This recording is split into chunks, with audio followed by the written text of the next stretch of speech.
Hello. Check 1, 2, 3.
Hello, good morning.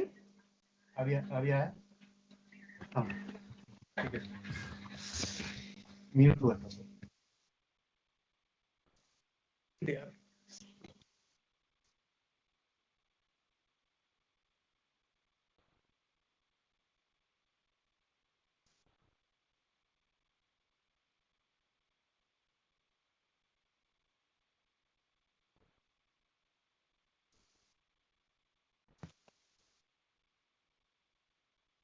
Good morning, everyone. On behalf of Department of Science and Technology and our sister ministries, Department of Higher Education, Department of Agriculture, Research and Education, Ministry of Culture, and Surveyor General of India, I would like to welcome you all to this post-budget webinar on investing in innovation. I will just give you a brief overview of the theme, and then I will request my sister ministries to talk about their particular themes. In the post-budget webinars, we have 7 themes: agriculture and rural prosperity, MSME as an engine of growth, manufacturing, exports, nuclear energy and mission, investing in people, investing in economy, and investing in innovation, financial sector reforms and development. And our webinar is on theme 6, that is investing in innovation. Our Honorable Prime Minister has given this clarion call of Jai Jawan, Jai Kisan, Jai Vigyan or Jai Anusandhan. And he has mentioned that a confident India has embarked on a new journey, embracing innovations and creating new pathways for progress with a goal to build a Vikasit Bharat. And therefore, there is a clear commitment from the government towards innovation.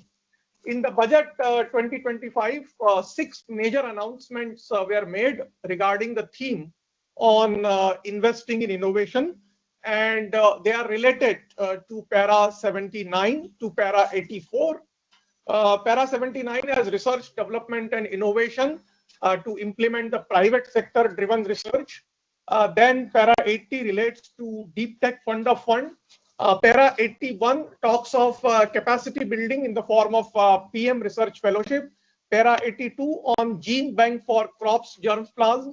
Para 83 on national geospatial mission, and para 84 on Gyan bharatam mission. In this particular webinar, we will be having 5 breakout sessions. RDI and Deep Tech Fund of Funds will be combined. Second breakout session will be on Prime Minister's Research Fellowship. Third will be on Gene Bank for crops, germs, plants. Fourth will be on the National Geospatial Mission. And fifth will be on the Gyan Bharatam mission. Now, if you look at the investing in innovation, our government's strong commitment with a long-term vision and planning is to foster an entrepreneurial ecosystem, accelerate the development of new technology, and build sustainable business. And as I mentioned, our Honorable Prime Minister's goal is to establish India as a global leader in innovation and propel towards the Viksit Bharat. And this entire theme today circles around this broader goal. In the last 10 years, we have taken several efforts for building the India's innovation ecosystem in bringing together the government, the academia, the industry on all the stakeholders. And these initiatives have been in the form of launching several mission mode programs, several initiatives, support to startups, entrepreneurs and industry, and capacity building, both institutional and human resource. And I will outline some of these initiatives which I've taken in the last 10 years. If you look at the mission mode program, then since 2015, our government has launched programs like National Supercomputing Mission, National Biopharma Mission, National Mission on Interdisciplinary Cyber Physical System, India Semiconductor Mission, Deep Ocean Mission, Quantum Mission, Green Hydrogen Mission, India AI Mission, Mission Mausam, Anusandhan National Research Foundation, which is a transformative R&D institution, and Biotechnology for Economy, Environment and Employment, that is Bio-E3 policy.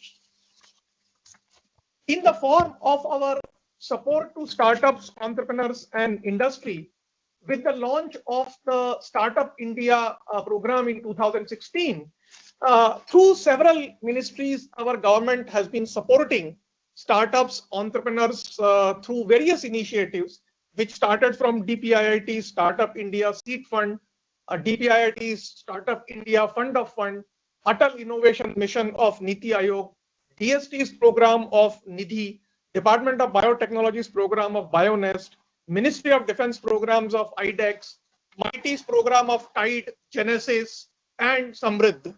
And all these initiatives have supported our startups and entrepreneurs in the last 10 years in a significant way.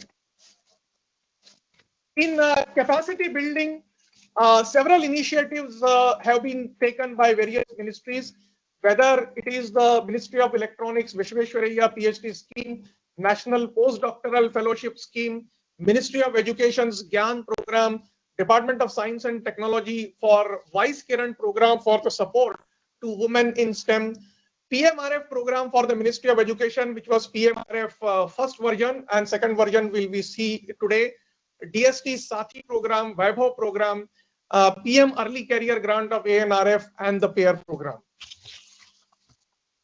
All these initiatives have led to several innovation success stories. Our country has risen in Global Innovation Index to 39th from 81st in 2014. We are now having the third largest startup ecosystem in the world and third in terms of number of unicorns.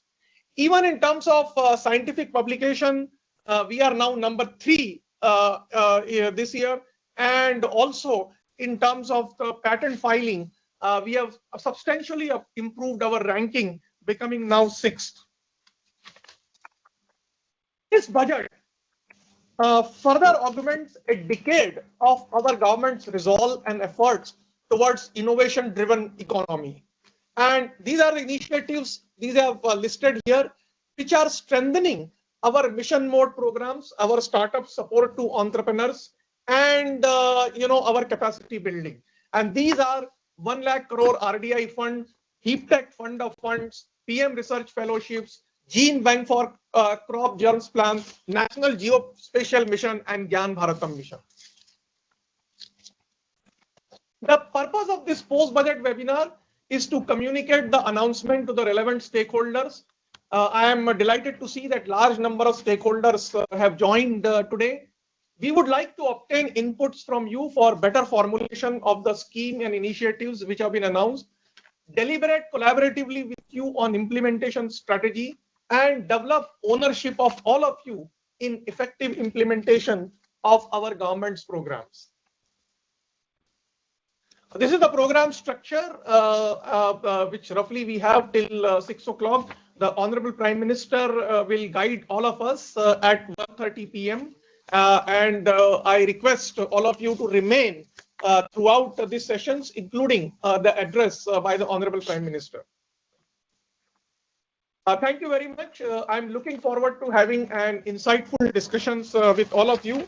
I would now like to invite our sister ministry for outlining their initiatives. So we will begin first with the Prime Minister's Research Fellowship from the Department of Higher Education. And I would request each one of you to restrict to only 8 to 10 minutes because we have a time constraint. At 1:30 p.m., Honorable Prime Minister will address all of us. So we have to wind up by 1:15. Thank you very much. Over to the Ministry of Education.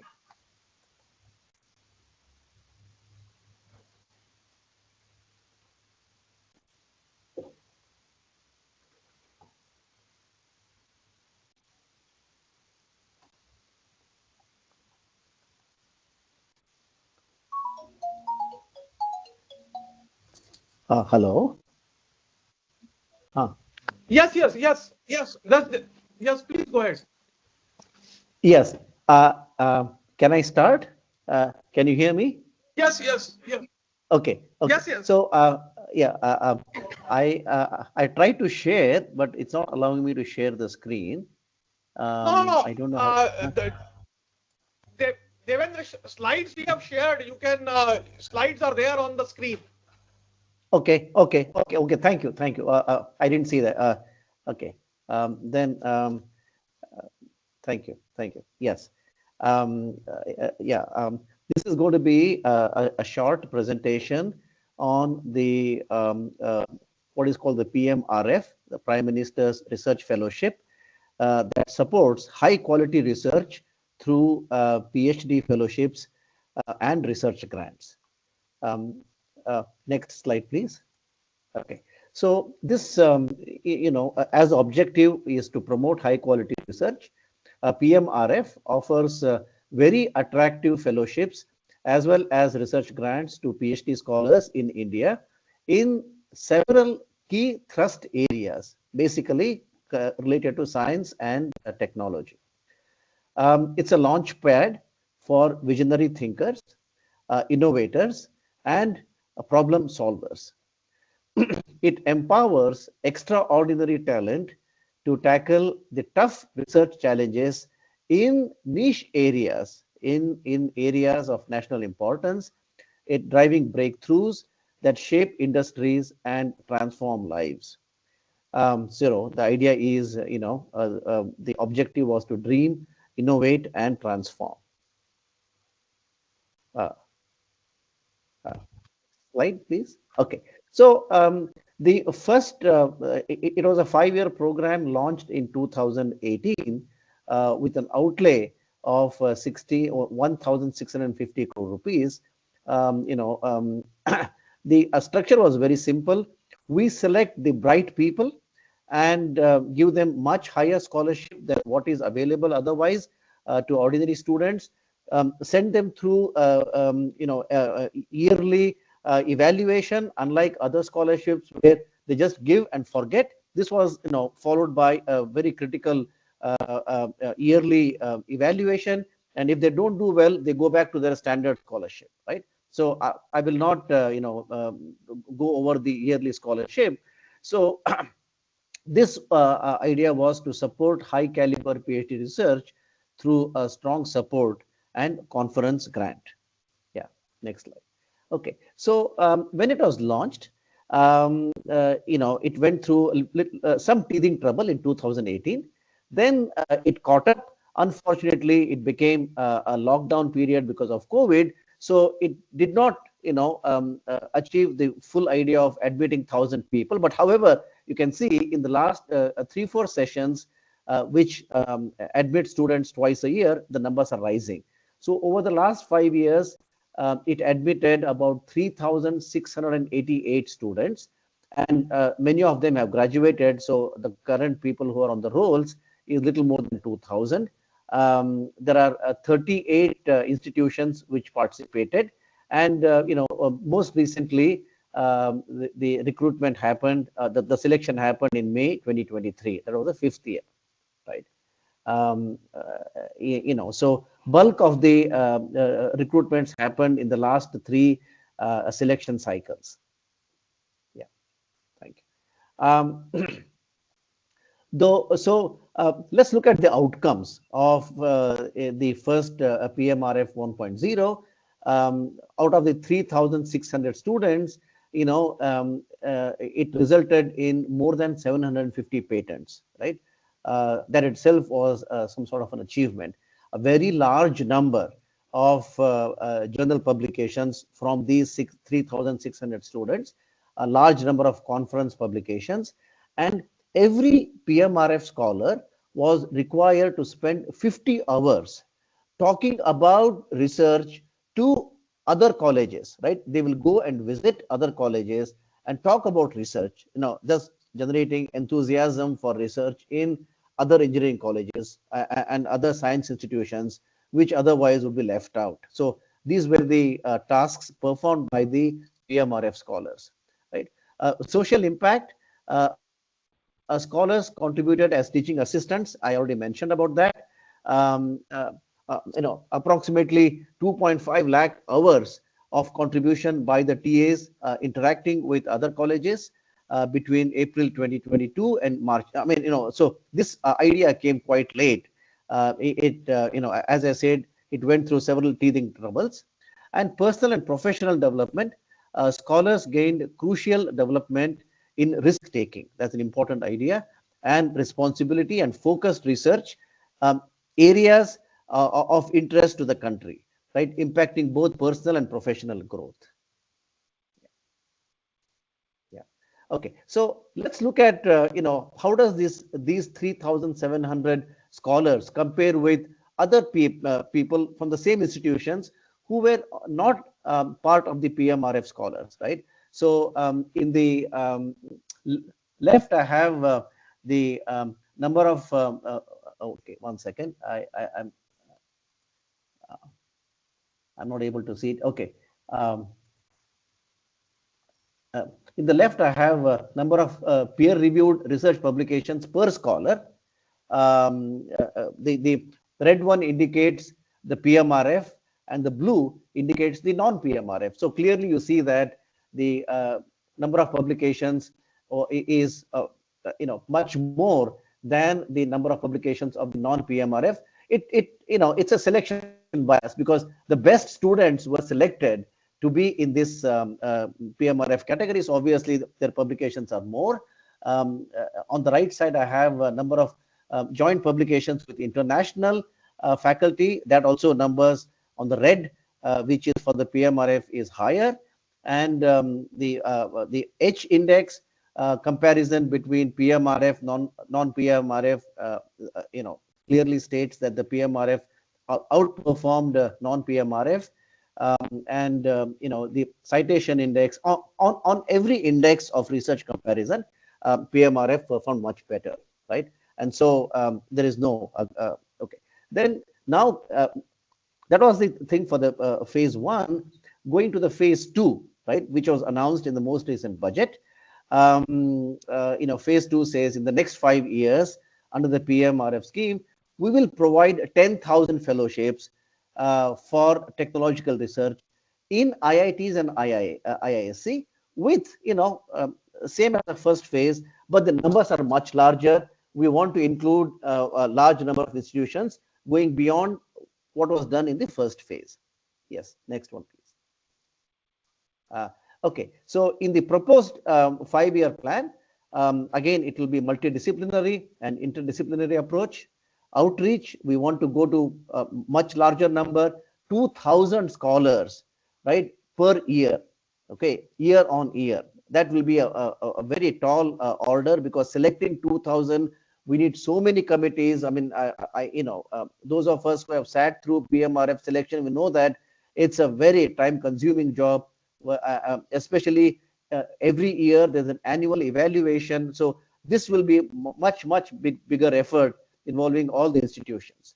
Industry PMRF, we hope to get partial industry funding for problems related to industry, maintain quality, rigorous admission, rigorous selection, and rigorous monitoring.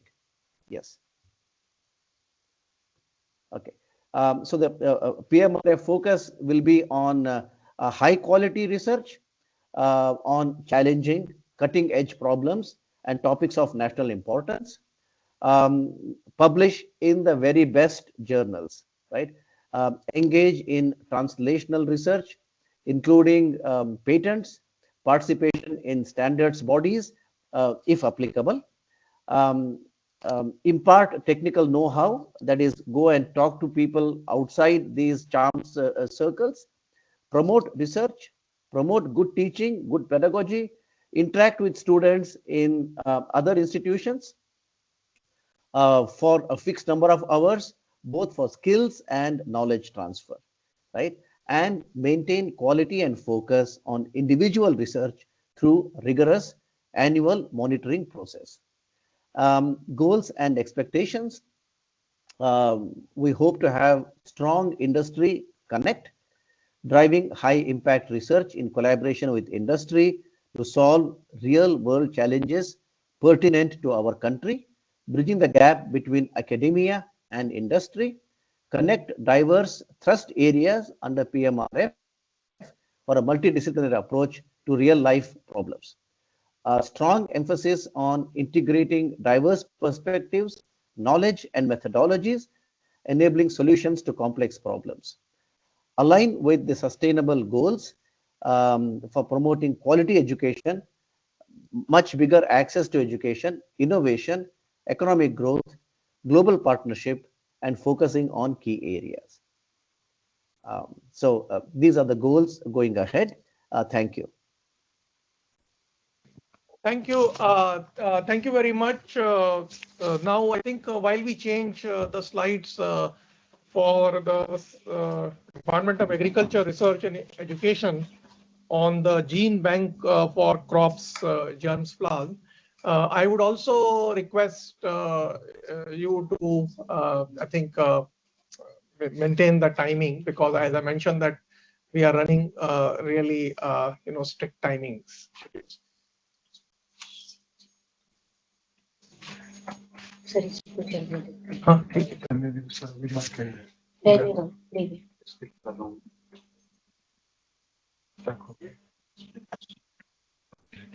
Display power of क्या है? Press a button. Good morning. Are you able to hear me?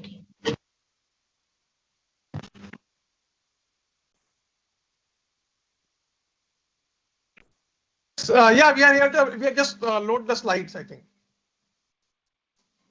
So while the slides are, slide लगी हुई, लगा दीजिए.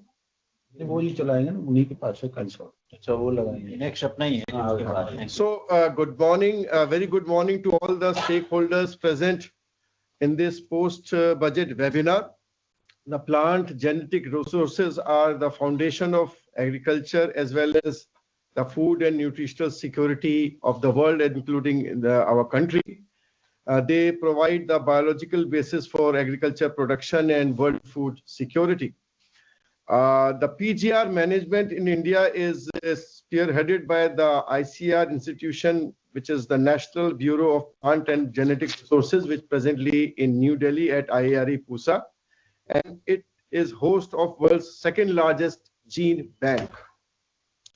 The world germplasm collection in gene banks are vulnerable to a lot of threats, which could be natural catastrophes, pandemics, it could be some sort of external aggression also. And as a result, many of the countries and have also developed a second gene bank as an alternative to keep this particular resource, a very important resource, intact. And this second gene bank has been also advised by the FAO's guidelines also. So considering the fact that the required ICR had recommended that we should have a second gene bank in the country, and Ministry of Finance, to the Honorable Finance Minister's speech, has been kind enough to announce in budget the second gene bank with 10 lakh germplasm lines will be set up for future food and nutritional security. This will provide conservation support to both public and private sectors for the genetic resources. So with this background, I would now request a brief 5 to 7 minute presentation by Dr. Devendra Yadav of ICR so that he can set the context for the breakout sessions. Thank you very much. Thank you, sir. Thank you. Good afternoon to all. So as has been mentioned by our Honorable Secretary, sir, the ICR has the mandate for conserving the genetic resources, which includes the plants, the microbes, insects, animals and fish, as well as we have a separate bureau for the soil also. So in this, the major activities are exploration, collection, evaluation, conservation, characterization, exchange and sustainable use of the germplasm, as well as taking the care of quarantine and biosafety issues, and also the genomic resources are also being taken care of by the national National Bureau of Plant Genetic Resources in ICR. Next, please.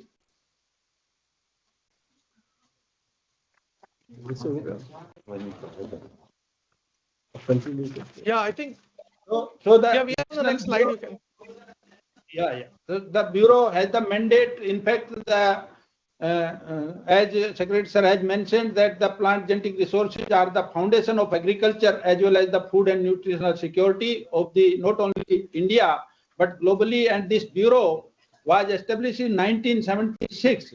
And the major mandate of the bureau, as I mentioned, for the plant genetic resources is to manage and promote the sustainable use of plant genetic and genomic resources of agriculture, horticulture crops, and carry out the related research, coordination and capacity building in the PGR management, and policy issues governing the access and benefit sharing of the use of the germplasm, and molecular profiling of the varieties and of the agri-horticulture crops and GM detection technology. That these activities are being taken care of by this bureau.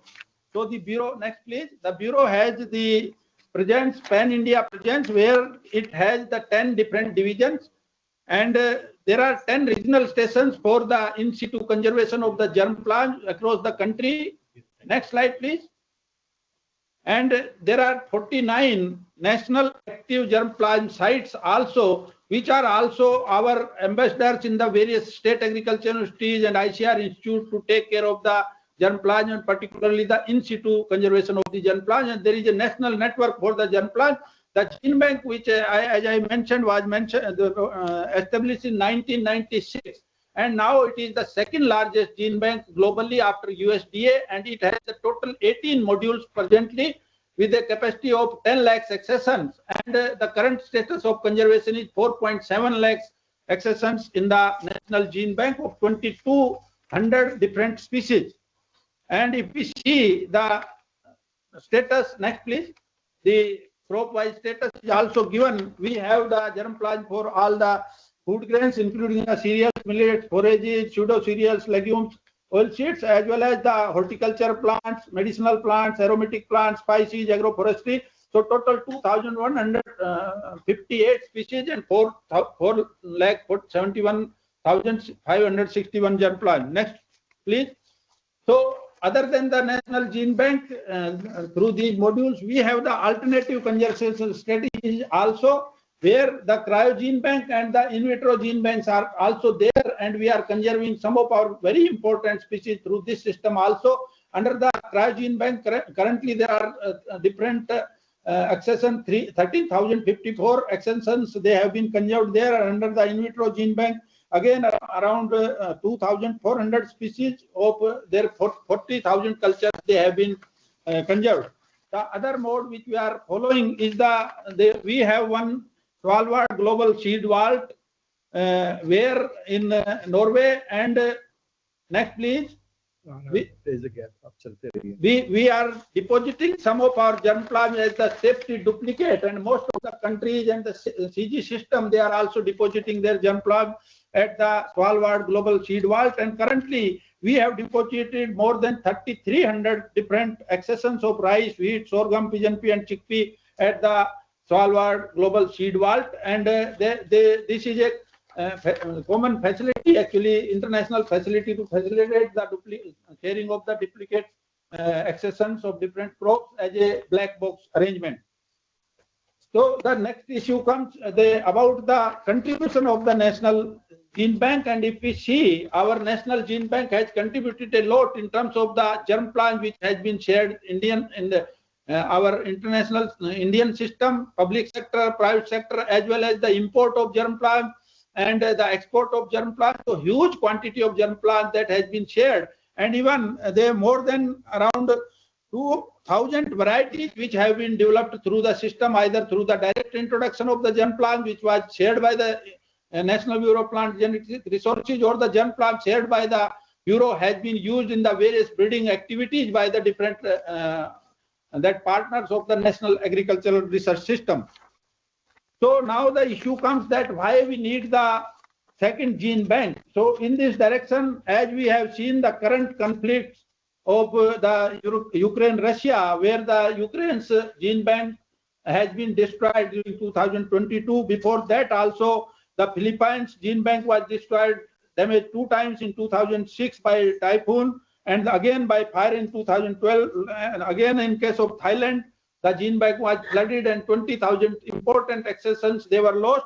And likewise in Afghanistan and Iraq also, because of the chaos and the ransacking of the gene bank in 2002 and 2018, they have been destroyed. In Iraq, this Icarda gene bank, because of disturbances in Syria, that was also to be relocated some other place in 2014. So during last 20 years, if we see, a major gene banks, they have been damaged. So keeping that in view, because of the natural calamities as well as the human-made calamity, we need a national safety copy gene bank that needs to be established, and which is actually today's discussion.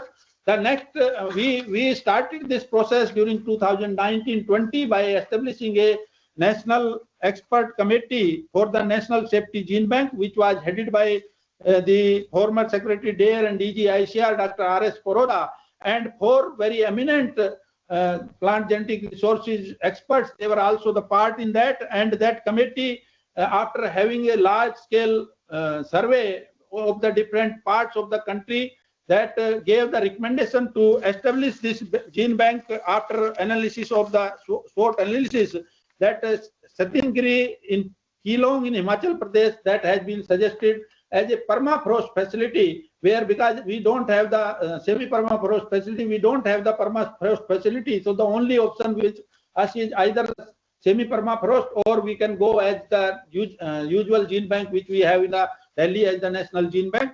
And this the location has so many advantages, like this is having the semi-permafrost environment where the energy saving will be there. It is well connected with the road, air, as well as it is more safe because of lower temperature is there, and if the machinery fails, so even then the germplasm can survive for some time.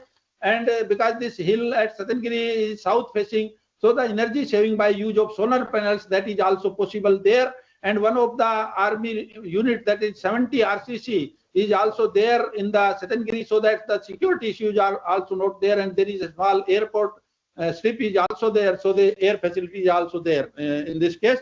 So keeping that in view, in the budget announcement in 2025-26, Honorable Finance Minister has announced the establishment of the second gene bank with 10 lakh germplasm lines will be set up for future food and nutritional security. This will provide the conservation support to both public and private sector genetic resources. Next, please. So we have designed a plan for establishment of that. So first will be the feasibility study of the locations, then the constructions of the infrastructure, including the caravans and everything, and the installation of implements. That will take 3 years, and then again the seed multiplication at the National Gene Bank at Delhi, and then making the duplicates and having the digitalization of all the data of gene bank, so that the gene bank is the material is conserved in the second gene bank after transferring from the National Gene Bank at Delhi. The users of this gene bank will be the Botanical Survey of India, State Biodiversity Boards, Indian Council of Forestry Research and Education, other similar organizations nationally and internationally. Private sector will be there, and all the SAARC and BRICS nations, CGI also in the form of the Black Box arrangement. So in the today's discussion, we have some points for discussion. That number one, we have to finalize the location, although we have identified one location, but based on the today's discussion and consultation, we will be reaching to the final conclusion. Whether it should be a permafrost or a regular facility, that is also one point for discussion, and whether it should be only the black box arrangement or the other facilities like in the existing gene bank at Delhi, and the potential user and collaborations of this germ plant. So we have all the stakeholders from the public sector, from the international organizations, also our whole the State Agriculture Research University, ICR Institute. So based on that, the today's recommendation will be used for further implementation of this budget announcement. Thank you very much. Thank you. Thank you very much. May I now request the Surveyor General of India for presenting on the National Geospatial Mission. Over to Surveyor General. क्या क्या discuss करना है वो जरूर क्या बताना है. हाँ जी. Surveyor General, can you talk? Can I request Surveyor General now to speak? Control अलग दे दिया ना उन्होंने, वो अपने हिसाब से कर रहा है. वो गैप रहता है नहीं, वो करता है ना.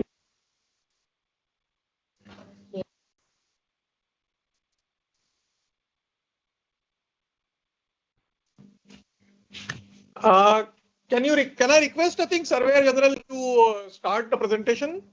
We can move the slides.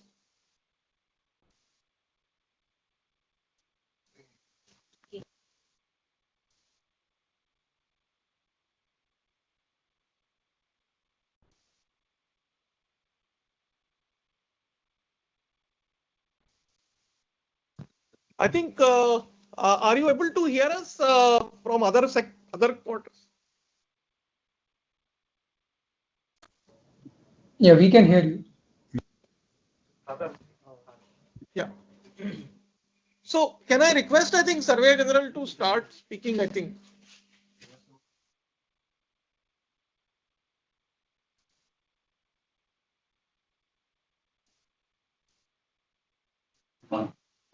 Sir, good afternoon, sir. Am I audible, sir? Yeah, please. Yeah, you are audible now. Please go ahead. I think your mic was muted, so please go ahead. We have a limited time now, so we'll start. Yes, sir. Sir, my presentation will cover the background of Survey of India, why mission mode is required for the Survey of India, and what are the components is National Geospatial Mission, sir. Survey of India is the oldest national mapping agency of this country, and it has done a great trigonometry survey and established geodetic reference frame for country in 19th century itself. However, after independence, we could not do large-scale mapping for entire country, and due to various restrictions, licensing, and protocols for map making, this geospatial sector was not much developed in our country, sir. So, however, sir, in 2021, government came with geospatial data sharing guidelines, and that has become a game changer for the development of this particular field in our country. Next slide. Sir, and along with that, after the National Geospatial Data Sharing Guidelines of 2021, government announced the National Geospatial Policy. And vision for this national geospatial policy was very clear to make India one leader in geospatial sector. And this geospatial policy has also enumerated various actions which are required to be taken. One is the strengthening of geodetic and technology infrastructure by making CORS, GeoEd model and GeoICT platform, strengthening of geospatial data infrastructure, that is the ORI and M, development and adoption of geospatial standards, geospatial education and geospatial innovations. So we have to also establish best-in-class ecosystem for innovation. Government has also told that this has to be done in collaboration with private players. So today in our this thematic session, sir, we have invited private players also, academia, as well as policymakers, sir. Geospatial policy, sir, it has also identified 14 fundamental themes and various key functions which have to be carried out by Survey of India and various ministries. Out of 14 fundamental themes, 4.5 fundamental themes, especially National Geodetic Reference Frame, orthoimagery, functional areas, geographical names, and elevation. This fundamental theme has been assigned to Survey of India, while other themes has been assigned and responsibility has been given to the various ministries. Like water is with the Department of Water Resources, transport network is with the Ministry of Railways, road transport, shipping, and civil aviation. Similarly, buildings and settlements is with the Ministry of Panchayati Raj and Ministry of Housing and Urban Affairs. Land cover and land use is with Department of Space and Environment and Forest Ministry. So like that, for all the fundamental themes, responsibility has been fixed in the National Geospatial Policy, sir. And for that, the Survey of India's main work is to make to create a common reference frame for our country. And apart from that, there are some other key functions has also been assigned to Survey of India. Whatever this fundamental themes been created by various ministries, that data set has to be harmonized. Whatever we have used public money for creating any infrastructure or any data set, that has to be harmonized by using the Survey of India's various standards, and that's what we are going to make, sir. Survey of India will also ensure that this data which has been generated by various stakeholders, it will get seamlessly integrated into national topographic template. And the Survey of India will also strengthen capacity and skill development in the geospatial sector, and we will also have a surveyor certification course. Then there will be a geospatial skill council in geospatial skill council, geospatial industry will be fully involved, sir. Next slide. Sir, after announcement of guidelines for acquiring and producing geospatial data and sharing 2021 and National Geospatial Policy of 2022, various ministries has done a lot of work, sir. Main is, sir, that ease of doing business. Before 2021, this sector was full of licenses, protocols, and security clearances that has been totally abolished. Now there is no need to get any prior approval for doing any mapping business in our country. We have made all the geospatial data available to all the stakeholders, and we have online maps.surveyofindia.gov.in, and it's being used by various local stakeholders extensively. Survey of India has also established 1045 continuously operating reference stations to strengthen our geodetic reference frame. Survey of India is also doing work with various other ministries, various other research agencies which has established their CORS, and we are also integrating their data with the Survey of India's control center. We have also, government has also created an institutional framework by establishing Geospatial Data Promotion and Development Committee. It is one way it is doing work of facilitating various ministries how to move forward in geospatial sector. We have also, sir, established various thematic working groups for preparation of standards in this particular area. When, sir, we were doing manual survey, when we did the aerial photography, that time standard operating procedures and manuals were extensively prepared, but we have in this particular sector, we have missed out the bus. Now we are trying to leapfrog, sir. We have also collaborated with various ministries, especially harmonized the administrative boundary with the Office of Register Survey of India. We have also collection of audio bytes of geographical names. And for capacity development, we have NIGS, which is National Institute of Geoscience and Technology, has been totally revamped. We have new syllabus. We have also, sir, Survey of India has been totally modernized. We have cadre restructuring has been done. Service rules has been also notified for various sectors, which are various officers which are in line with the present day requirement. However, there are certain milestones which has been set out in National Geospatial Policy 2022. These are the various activities which we have to carry out, which requires a mission mode approach. So first is by 2025 we have to redefine National Geodetic Framework. We should have a high accuracy geo model for the entire country, and we have to provide better location data to various agencies. By 2030, we should have high resolution topographical survey and mapping for whole country. That's what are the resolutions should be, that also policy has prescribed.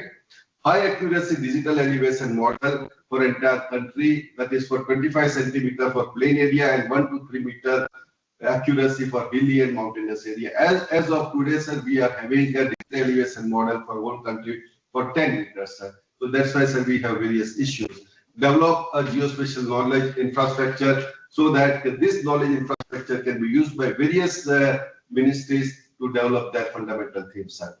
And by 2035, countries should have, important cities should have a national digital twin, which we have to do survey and mapping of underground infrastructure of major cities, and high resolution accuracy of bathymetric data has also to be created by 2035.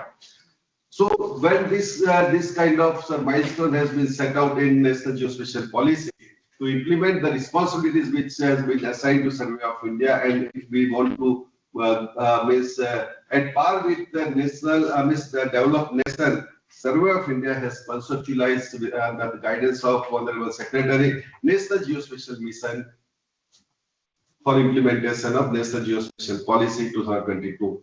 And we are very thankful that Honorable Finance Minister in the budget speech has announced that we will start a National Geospatial Mission to develop universal geospatial infrastructure and data. Using PM Gati Shakti, this mission will facilitate modernization of land records, urban planning, and the design of infrastructure projects. Next slide. So in this National Geospatial Mission, what work has been assigned to Survey of India? For that, sir, we have enumerated various components. So first component is modernization and strengthening of National Geodetic Reference Frame. Component second is the strengthening of geospatial data and mapping infrastructure. Component C is establishing of geo-ICT infrastructure. Today, Survey of India is extremely lacking in geo-ICT infrastructure.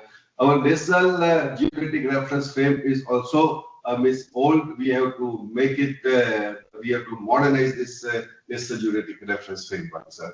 We have training and capacity building is also a part of this component, and research and development and innovation is also part of National Geospatial Mission.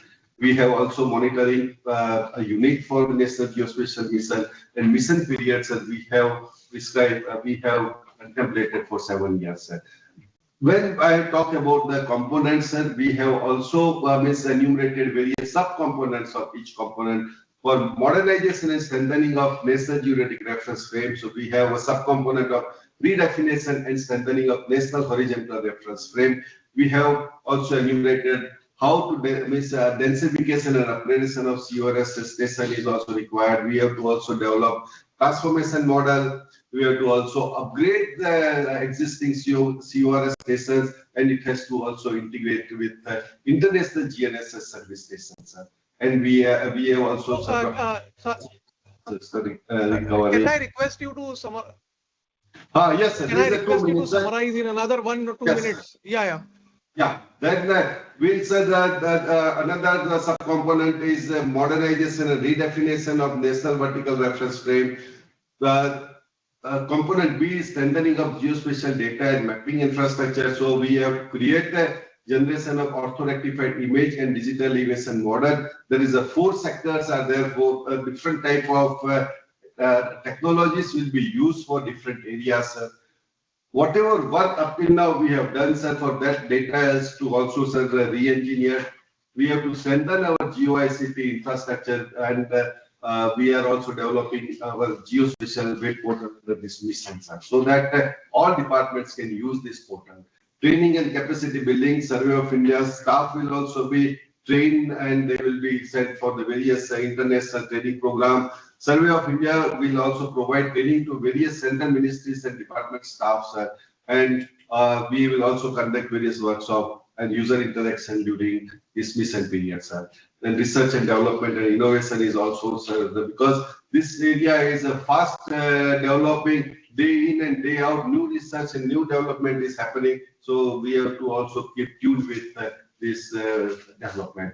Outcome of the mission is that, sir, first time after independence, pan-India large-scale mapping will be possible. We will also, sir, create a data foundational geospatial infrastructure in such a way that it will facilitate modernization of land records. It will be helpful in urban planning and design and disaster management and design of infrastructure projects, sir. The outcome of the mission will play a crucial role for facilitation as per National Geospatial Policy to all ministries, departments for maintaining their fundamental themes, harmonization and consolidation of data sets generated using public funds. And SOI will be completely transformed with the most modern technology to achieve the objectives of the National Geospatial Mission. We look forward from all our panelists of their valuable suggestions, inputs, remarks, and queries. Thank you very much, sir. Thank you. Thank you very much. May I now request the Ministry of Culture?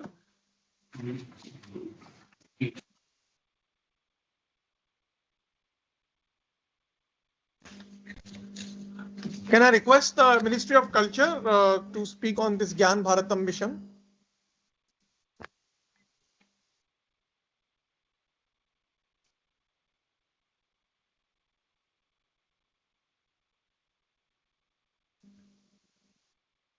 I think you are muted. We are not able to hear you.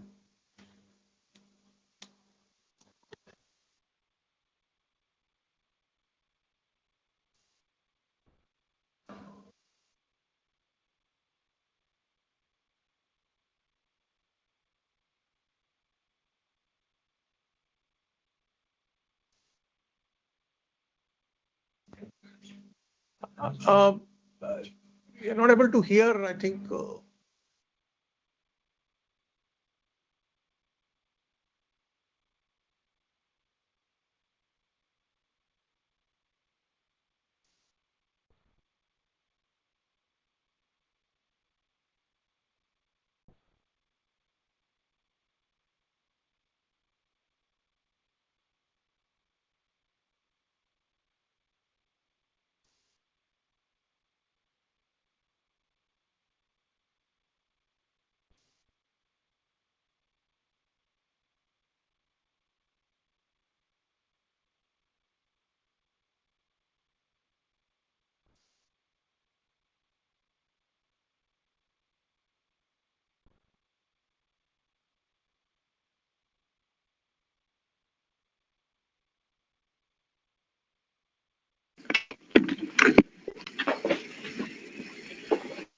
Presentation allow for this. Can you hear us?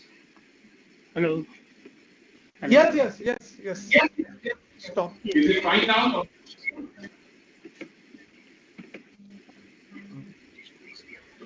Can you hear us now? Yes. Can someone put the slide, please? Whoever is handling the slides. This is not the presentation, the Gyan Bharatam presentation, first page.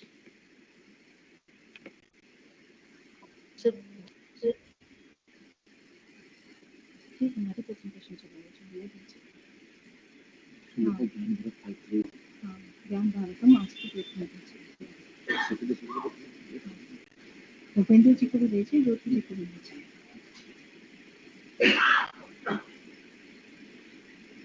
Hello नहीं हम नहीं कर पाएंगे sir हम नहीं कर पाएंगे NIC से हो पाएगी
हम दिखाई भी नहीं दे।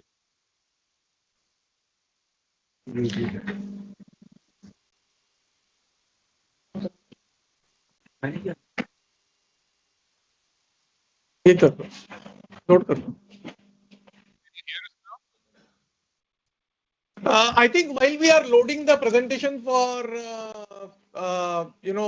culture, I think I'll start the next one, which is on the research development and the innovation scheme, and then I think after this we will follow the presentation for the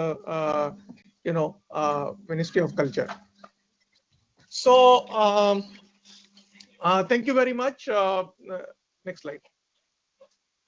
So in this budget, the announcement was made for setting up the Research Development and Innovation Fund. In the interim budget,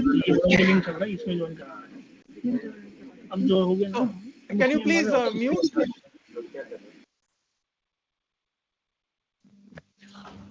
In the interim budget, an announcement was made that the corpus of rupees 1 lakh crore will be established with a 50-year interest-free loan, and the corpus will provide long-term financing or refinancing with long tenors or the low interest rate. In the July budget in 2024, it was also said that we will set up a mechanism for spurring the private sector driven research and innovation at commercial scale with a financing pool of rupees 1 lakh crore. In this budget, in para 79, rupees 20,000 crore has been allocated to implement the private sector research, development and innovation initiative, including that a deep tech fund of funds will also be explored to catalyze the next generation startup under this initiative.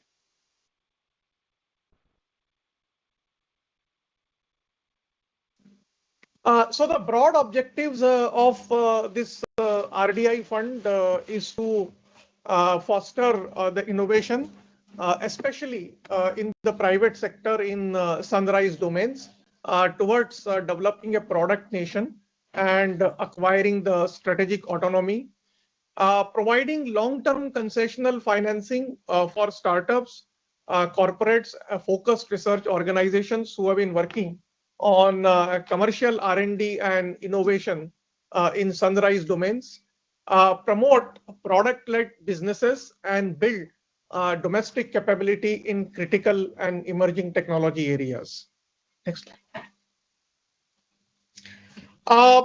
We believe that the expected impact of this RDI fund will be to expand the DX sector and also to catalyze the private sector investment. The overall impact will be that we will have an innovation-driven economy towards self-reliance, provide the long-term patient capital, particularly to develop the breakthrough technologies which have long gestation period. And we believe that these efforts will position India as a global leader in 3 to 5 key technology domains within the next decade. And develop the capability across the entire value chain from R&D to commercializations, and thereby transitioning India into a product nation and strengthening India's self-sufficiency.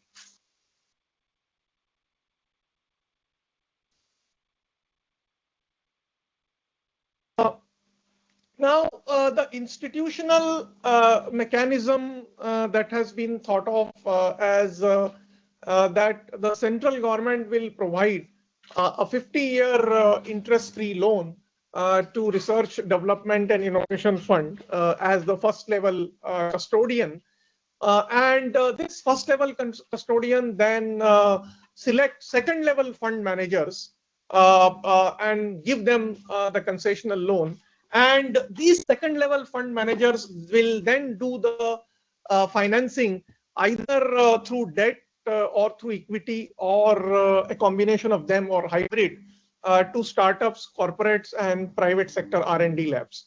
And as I already mentioned that the budget announcement also said that a deep tech fund of fund will also be set up.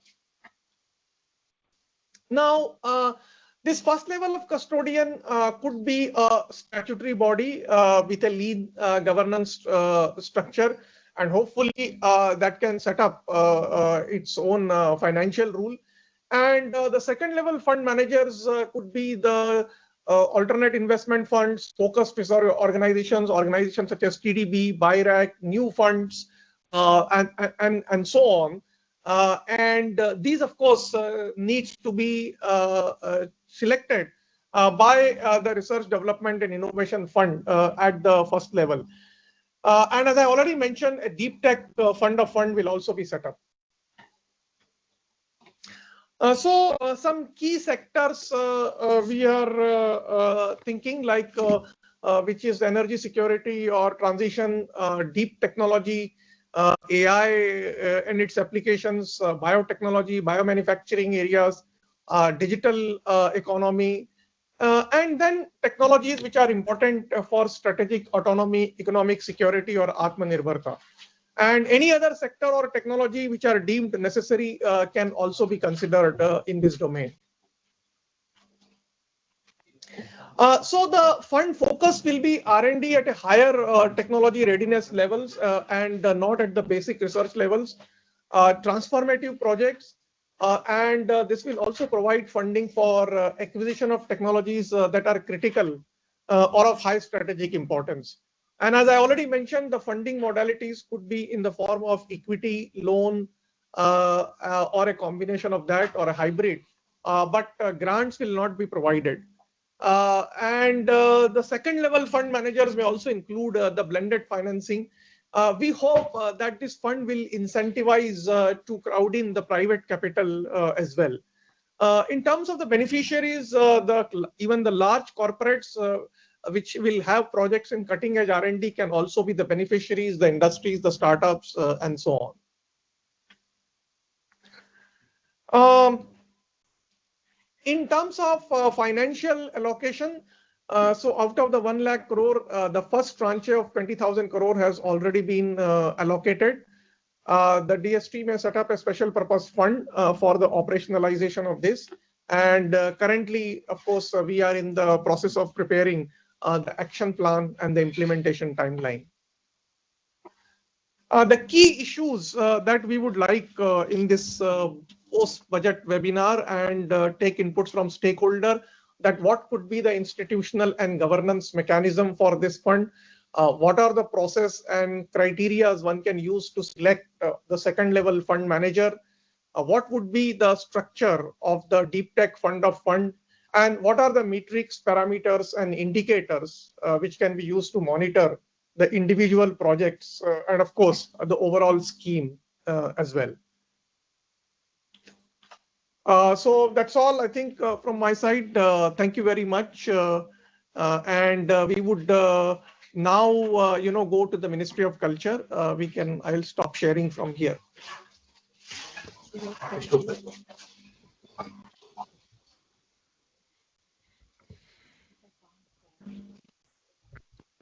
So I think I will request now the Ministry of Culture. We will share the slides from here. Now we have the slides now.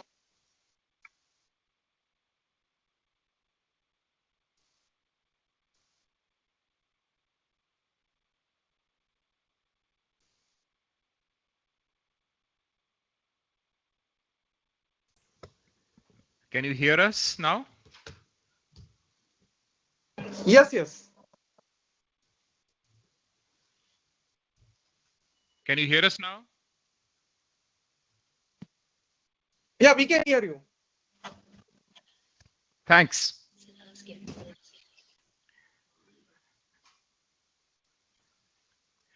जैसा कि आप इस presentation में देख सकते हैं, ज्ञान भारतम राष्ट्रीय पांडुलिपि मिशन का नया स्वरूप है।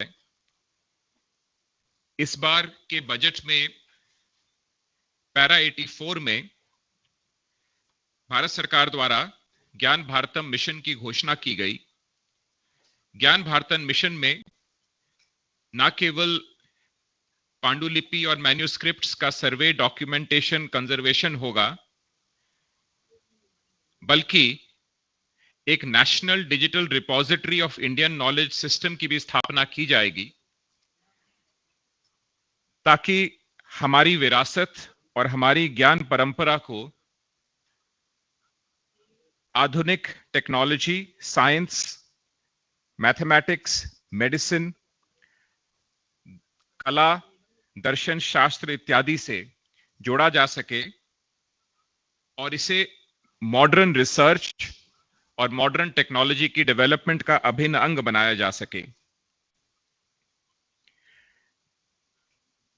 हब एंड स्पोक मॉडल्स का नाम हम सभी ने सुना है। ज्ञान Bharatam hub and partnership mode में होगा। यह एक नई पहल है और इसके 3 मुख्य पहलू होंगे, 3 मुख्य अंश होंगे: जन भागीदारी, private partnership and whole of the government approach. Presentation के दौरान मैं स्पष्ट करूंगा कि किस प्रकार हब एंड पार्टनरशिप मॉडल या मोड फ्रेमवर्क का कार्य करेगा। मैन्युस्क्रिप्ट्स हैंड रिटन डॉक्यूमेंट्स को कहते हैं, which hold scientific, historical, literary और aesthetic value. मैन्युस्क्रिप्ट्स को विभिन्न तरीकों से क्लासिफाई किया जाता है। थीमेटिकली मैन्युस्क्रिप्ट्स इतिहास, दर्शन शास्त्र, जैन बुद्धिस्ट लिटरेचर, आयुर्विज्ञान, योग, दर्शन शास्त्र, कलाएं, साहित्य, ज्योतिर्विज्ञान, व्याकरण इत्यादि पर लिखे गए हैं और यह हमारी पुरानी विरासत है जो 4 से 5,000 साल पुरानी है। मैन्युस्क्रिप्ट्स, हमारे मैन्युस्क्रिप्ट्स पेपर पर, ताड़पत्र पर, सांची पट पर, भोजपत्र पर, कपड़े पर इत्यादि पर लिखे गए हैं। ये सभी विभिन्न भारतीय भाषाएं जो 22 आधुनिक ऑफिशियल लैंग्वेजेस हैं, इसके अतिरिक्त बहुत सारे हमारे पुराने मैन्युस्क्रिप्ट वैदिक और क्लासिक संस्कृत, प्राकृत और पाली और उनकी विभिन्न भाषाएं, तमिल, मलयालम, तेलुगु, पर्शियन, अरेबिक इत्यादि सभी भाषाओं में लिखे गए हैं और इनके लिए विभिन्न लिपियों का इस्तेमाल किया गया है, न केवल आधुनिक लिपि बल्कि प्राचीन लिपियों जैसे सिद्धम, सारधा, अहोम, ग्रंथा, वाटेलुटू, मैथिल, नेवाड़ी, रंजना, जैन नगरी, नंद नगरी, गुरमुखी इत्यादि।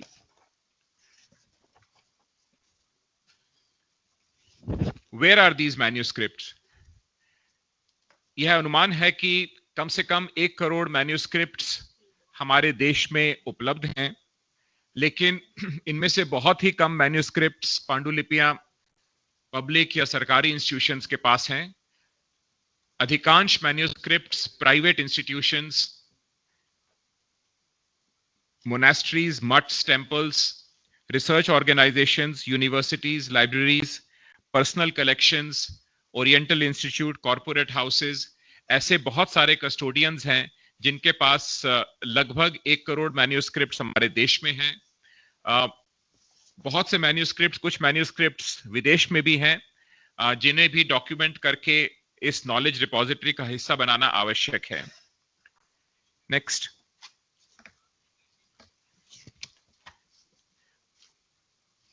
पहले भी इस विषय में पहल की गई थी और पुराना मैन्यूस्क्रिप्ट मिशन वर्ष 2003 में तत्कालीन माननीय प्रधानमंत्री अटल बिहारी वाजपेयी जी की अध्यक्षता में इसे शुरू किया गया था और 10th प्लान में यह शुरू हुआ और 11th और 12th प्लान से चलते हुए 14th फाइनेंस कमीशन के अंत तक 2020 में यह मिशन समाप्त हुआ। इस मिशन में हमने कुछ उपलब्धियां हासिल की, कुछ काम अधूरा भी है जिसे ज्ञान भारतम के माध्यम से पूरे किए जाने का लक्ष्य है अगले 5 वर्षों में। और इसे, जैसा मैंने बताया, सिर्फ मैन्यूस्क्रिप्ट्स की, ज्ञान भारतम का उद्देश्य केवल मैन्यूस्क्रिप्ट्स की डॉक्यूमेंटेशन, सर्वे और कंजर्वेशन करना नहीं है। ज्ञान भारतम का विषय, उद्देश्य और परिधि एक नेशनल डिजिटल रिपोजिटरी, जो ज्ञान भारतम कहा जाएगा, जिसे उसे बनाना है और उसके माध्यम से नॉलेज शेयरिंग करना है ताकि सभी संस्थाओं को, सभी सरकारी विभागों को और आम नागरिकों को यह उपलब्ध हो सके, उनके ज्ञानवर्धन के लिए और हमारी ज्ञान परंपरा का अंश बन सके। 2020 में पुराने मैन्यूस्क्रिप्ट मिशन की इवैल्यूएशन के लिए एक एक्सपर्ट कमेटी बनाई गई थी। इस एक्सपर्ट कमेटी ने 5 मुख्य रिकमेंडेशन दिए। इनका सुझाव था कि मैन्यूस्क्रिप्ट मिशन के लिए एक परमानेंट इंडिपेंडेंट इंस्टीट्यूशन होनी चाहिए जो एक हब के रूप में कार्य करे और इसे परमानेंट बेसिस पर देखे। इसके लिए देश भर में नॉलेज सेंटर्स होने चाहिए, खास तौर से ऐसी संस्थाओं में जो इसके कस्टोडियंस हैं। हमें जन भागीदारी को बढ़ाना चाहिए, डिजिटाइजेशन, ऑनलाइन प्लेटफॉर्म और आधुनिक तकनीक को यूज करते हुए। हमें रिसर्च इंस्टीट्यूशंस में जो आधुनिक टेक्नोलॉजी, साइंस और रिसर्च हो रही है, उसमें फेलोशिप्स और मैन्यूस्क्रिप्ट चेयर्स बनानी चाहिए ताकि प्राचीन लिपियों का संरक्षण हो सके और जो पुराने मैन्यूस्क्रिप्ट्स हैं उनका ट्रांसलिटरेशन और ट्रांसक्रिप्शन हो सके और उसे आधुनिक ज्ञान परंपरा का अंग बनाया जा सके। समिति का यह भी सुझाव था कि जो कुछ ऐसे लीड मैन्यूस्क्रिप्ट्स जो हमारी राष्ट्रीय धरोहर हैं, उन्हें धरोहर घोषित किया जाए। ज्ञान भारतम मिशन के ये 4 मुख्य अंश होंगे: survey, documentation, conservation, digitisation and knowledge sharing.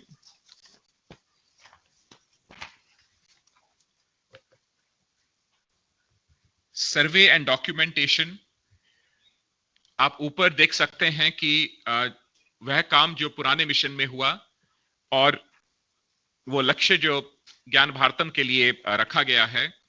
पुराने मिशन में लगभग आधे डिस्ट्रिक्ट्स को सर्वे में कवर किया गया था और 50 लाख मैन्यूस्क्रिप्ट्स को कैटलॉग, उनका डॉक्यूमेंटेशन किया गया, उनका मेटा डेटा बनाया गया। लेकिन अभी ये काम आधा ही है, आधे जिले और उन्हें भी सर्वे किया जाना है और इसके अतिरिक्त हमारे मैन्यूस्क्रिप्ट्स जो बाहर हैं, विदेशों में रखे हुए हैं, उन्हें भी डॉक्यूमेंट और डिजिटाइज करके उसे भी, उनके भी डिटेल्स और अपने इस नॉलेज सिस्टम के अंग में डालना आवश्यक है। और इसी प्रकार जो पुरानी शॉर्टकमिंग्स थी उनको पूरा करने के लिए हमें ट्रेनिंग प्रोग्राम बनाने आवश्यक हैं और हर मैन्यूस्क्रिप्ट को यूनिक आईडी देकर इस एक ऑनलाइन कैटलॉग बनाया जाएगा ज्ञान भारतम के माध्यम से, जिसे आम जनता, आप नागरिक भी देख सकेगी। नेक्स्ट। कंजर्वेशन के लिए सेंटर्स बनाए जाएंगे। जो अधिकांश जो कस्टोडियंस हैं उन्हें ही पार्टनरशिप के माध्यम से इसमें शामिल किया जाएगा और उन्हीं के कर्मचारियों को स्टैंडर्ड ऑपरेटिंग प्रोसीजर के माध्यम से ट्रेनिंग दी जाएगी ताकि मैन्यूस्क्रिप्ट्स के कंजर्वेशन और उनके रख रखाव के लिए वो अपने आप ही कार्य कर सकें। नेक्स्ट, डिजिटाइजेशन 2003 से पहले 90s में माइक्रोफिल्म्स की तकनीक इस कार्य के लिए इस्तेमाल की जा सकती थी, जिसमें 3 लाख मैन्यूस्क्रिप्ट IGNCA में माइक्रोफिल्म्स में संरक्षित किए गए। इसके बाद 2.2 लाख DVDs और हार्ड डिस्क के माध्यम से पुराने मिशन के माध्यम से डिजिटाइजेशन का कार्य हुआ।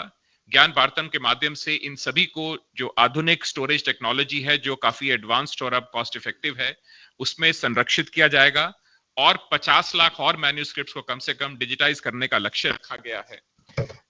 नेक्स्ट, ज्ञान भारतम में नॉलेज शेयरिंग के लिए प्रावधान किया जाएगा ताकि हॉट क्लाउड और आधुनिक टेक्निक और ब्लॉकचेन के माध्यम से सभी को ये मैन्यूस्क्रिप्ट्स सेफली सुरक्षित तरीके से उपलब्ध कराए जा सकें और जिनके कस्टोडियंस हैं उन्हें भी मोटिवेट करने के लिए इस पे डिजिटल वाटरमार्क लगाने का प्रावधान होगा और इससे जो रेवेन्यू जनरेट होगी उसका 90% अंश कस्टोडियंस को दिया जाएगा और 10% इस रिपोजिटरी को चलाने के लिए खर्च के रखरखाव के लिए रहेगा। नेक्स्ट, मैन्यूस्क्रिप्ट्स के लिए स्टैंडर्ड सेटिंग और क्वालिटी एक अहम इसका अंग होगा। ये इंटरनेशनल स्टैंडर्ड्स हैं जिनके बेसिस पे जो हमारा मिशन का अथॉरिटी होगी वो स्टैंडर्ड सेट करेगी और इसी स्टैंडर्ड्स के माध्यम से जो सुपरवाइजर्स या क्वालिटी चेक करने वाले सुपरवाइजर्स होंगे वो सभी रिसोर्स सेंटर्स में जो कार्य होगा उसकी क्वालिटी सर्टिफाई करेंगे। तो उसी के बेसिस पे जो पीस रेट बेसिस पे पेमेंट्स का प्रावधान होगा। Next, hub and partnership framework इस प्रकार होगा। हब में एक नेशनल मैन्यूस्क्रिप्ट अथॉरिटी होगी जिसके गवर्निंग काउंसिल में मैन्यूस्क्रिप्ट के मेन कस्टोडियंस को शामिल किया जाएगा ताकि नीति निर्धारण में उनकी सीधी भूमिका और भागीदारी हो। Executive committee operational matters head पर निर्णय लेगी और कई सारी टेक्निकल कमिटीज बनाई जाएंगी ताकि विभिन्न प्रकार के जो तकनीकी कार्य हैं उनके लिए वो सुझाव दे सकें और उनके लिए नीति बना सकें। पार्टनरशिप में फील्ड में सिर्फ integrated manuscript resource centre set किए जाएंगे ताकि ये चारों अंश एक ही सेंटर में एक साथ हो सके और ये सभी कस्टोडियंस इंस्टीट्यूशंस में ही सेट किए जाएंगे और ये पूर्णतः पार्टनरशिप मोड में ही किए जाएंगे। हम उन इंस्टीट्यूशन कस्टोडियंस के ही कर्मचारियों को ट्रेन करके मैन्यूस्क्रिप्ट का काम उनके माध्यम से कराएंगे। इसके अतिरिक्त प्राइवेट पार्टनरशिप में पांडुलिपि पटल स्थापित किया जाएगा और रेवेन्यू शेयरिंग के बेसिस पे इसका खर्चा भी निकल आएगा और कस्टोडियंस प्रोत्साहित होंगे इसमें भाग लेने के लिए। जन भागीदारी को बढ़ाने के लिए एक सीडैक के माध्यम से एक मोबाइल एप्लीकेशन ज्ञान भारतम डेवलप की जा रही है जिसमें कहीं से आप बैठकर देश विदेश में जहां भी मैन्यूस्क्रिप्ट है वहां से उसकी एक फ्रंट पेज की फोटो खींच के और कुछ मेटा डेटा हल्के से भर के उसको रजिस्टर किया जा सकेगा और उसके आधार पर आगे कंजर्वेशन, डिजिटाइजेशन और सेफ स्टोरेज की सुविधा उपलब्ध होगी। मैन्यूस्क्रिप्ट जो भी डिजिटल रिपोजिटरी में रखने के लिए तैयार होंगे उन्हें प्रोत्साहित करने के लिए एक सर्टिफिकेट ऑफ एंटिक्विटी दिया जाएगा ताकि उनके मैन्यूस्क्रिप्ट की वैल्यू बढ़े और कभी भी मैन्यूस्क्रिप्ट खराब हो तो उसकी डिजिटल सेफ कॉपी प्राप्त की जा सके। मैन्यूस्क्रिप्ट के कस्टोडियंस को मैन्यूस्क्रिप्ट अथॉरिटी के गवर्निंग काउंसिल में शामिल किया जाएगा और उन्हें प्रोत्साहित करने के लिए उनकी वाटरमार्क्स और रेवेन्यू शेयरिंग का प्रावधान किया जाएगा। संक्षिप्त में इसके लिए अगले 5 वर्ष के लिए एक्शनेबल माइलस्टोन्स बनाए गए हैं और ये आगे डिटेल भी और बनाए जा रहे हैं ताकि यह काम नियमित तरीके से 5 वर्षों में पूरा हो सके। आप सभी का बहुत बहुत धन्यवाद।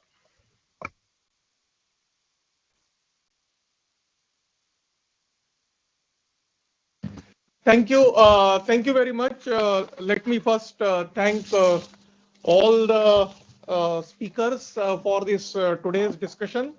As I already mentioned, that this theme of today's session was investment in innovation, and the budget 2025 has augmented a decade of efforts under our government in initiating productivity and competitiveness, R&D translations, talent, building institutional capacity, and building Indian knowledge bases. We will now connect to the address by the Honorable Prime Minister. And after the address of the Honorable Prime Minister, I hope we will have a very fruitful breakout sessions with all the relevant stakeholders to take and collect their inputs. So thank you very much. Please stay online for joining the address by Honorable Prime Minister, which will be in another 10 minutes. And I request all the participants to switch on their videos and keep the videos on and keep their microphones muted. So thank you very much. Please remain online now for next 10 minutes when we will have the privilege of listening to Honorable Prime Minister. So before that, one question if we can ask. Is it possible? I'm from ISRO and I think we will have now on the breakout sessions only. So let's wait now.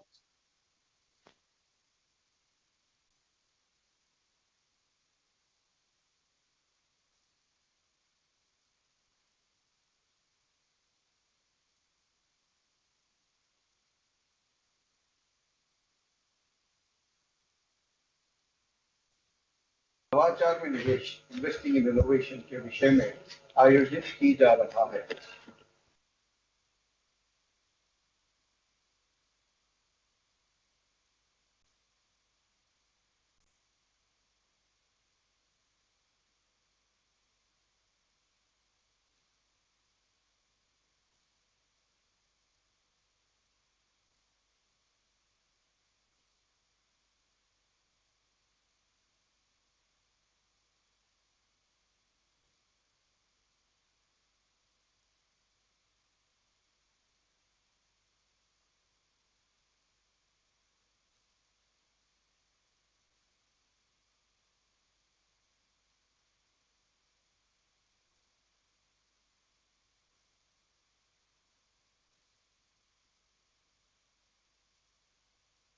Other ministries. Kindly, all panelists, please turn on your videos and keep all microphones on mute.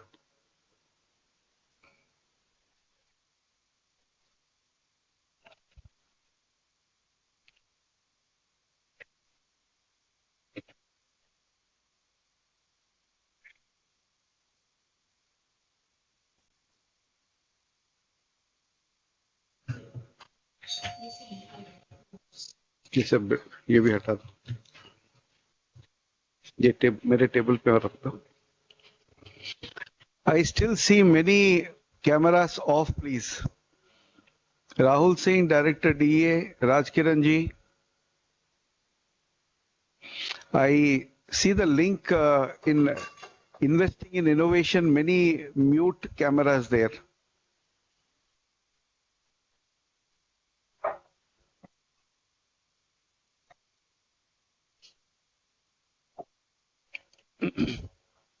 Kindly turn on your cameras, please. It's an empty hall, enhancing state government invest in infrastructure. ये कौन सा है ये enhancing state government investment in infrastructure? That hall has been empty ever since we began our panel discussion. That could be taken off, please. इसको हटा दीजिए ना, वो जो enhancing state government investment वो right CTO side में.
एक घंटे से चल रहा था सर।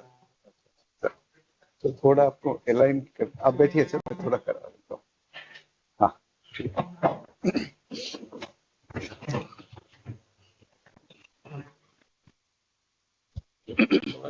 बस सर अभी 3 मिनट में शुरू हो जाएगी sir.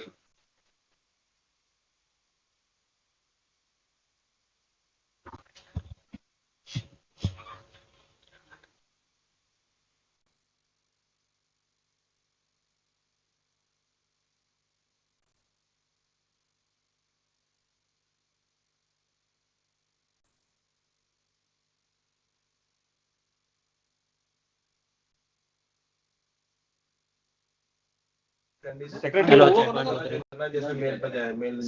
Hello.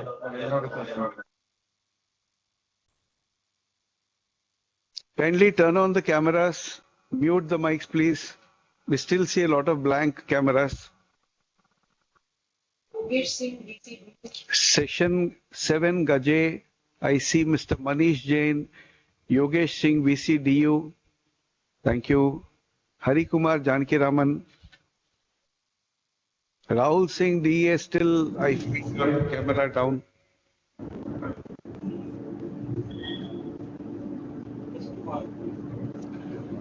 There are some microphones on. Kindly turn them.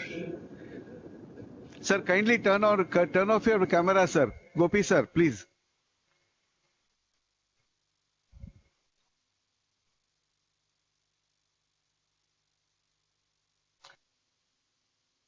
There are a few others. Deepak Singh, I think.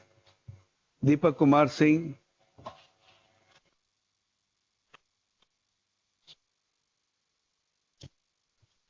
Dominic ji, Shilpi ji. I am seeing again a blank camera. Shilpi ji, Jane Dominic. There are two blanks. Session 7, Gaje, INC HQ something. Acha. There is Deepak Kumar Singh. Kindly turn it on.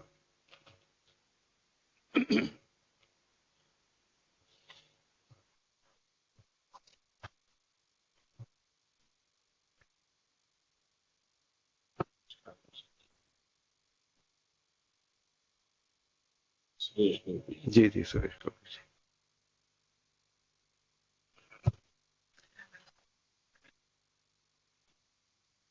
Deepak Kumar ji, kindly turn on. Thank you.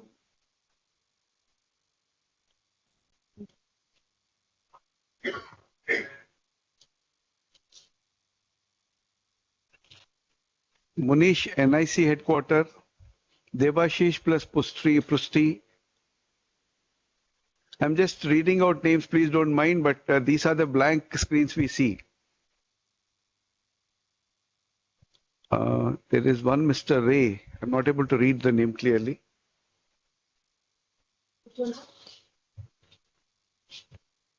In water cleanliness and sanitation, under that box. Ministry of Ports, the chair is empty. Kindly. Water cleanliness and sanitation, there are 3 speakers, panelists who are not putting on their mics. Can that be immediately?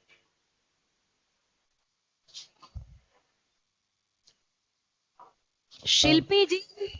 Just at the side, so I'll join in right away. Thank you. Thank you. Once again, I request everyone to turn on your cameras, please, and mute all the microphones. Primarily, all the secretariat offices have been given the links for microphones, so kindly ensure that they're all turned off. We will be receiving the presence of the Honorable Prime Minister in just a couple of minutes.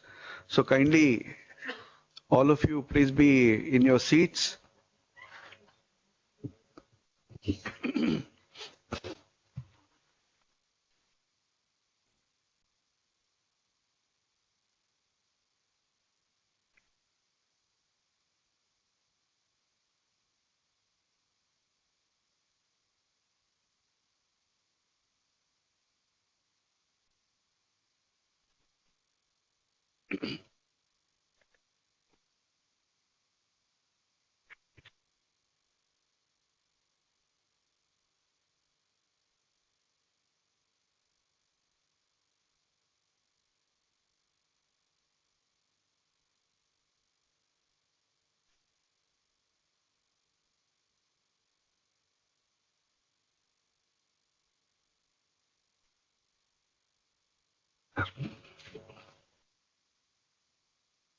Yes, sir. Yes, sir.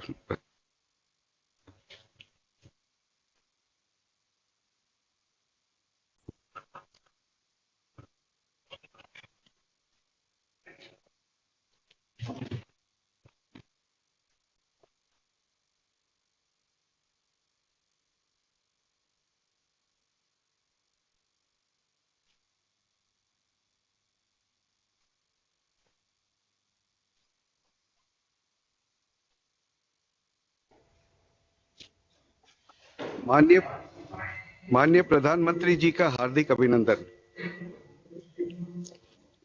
Budget घोषणा 2025-26 के बाद आयोजित की जा रहे post budget webinar में मैं आपका हार्दिक स्वागत करता हूं।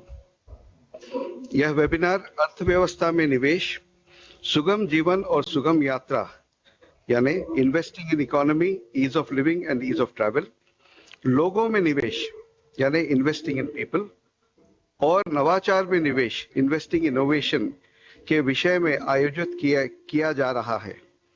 इस वेबिनार का उद्देश्य सभी संबंधित हितधारकों स्टेक होल्डर्स को सरकार के दृष्टिकोण से अवगत कराना और उनके रचनात्मक विचार जानना है। इस वेबिनार में 29 मंत्रालय, 29 सत्र में लगभग 100 पैनलिस्ट और 25,000 से अधिक प्रतिभागी शामिल हैं। इस वेबिनार में बजट के 43 अनुच्छेदों पैरा पर चर्चा होगी। अब मैं माननीय प्रधानमंत्री जी से अनुरोध करता हूं कि वे हमारी मार्गदर्शन करें। नमस्कार,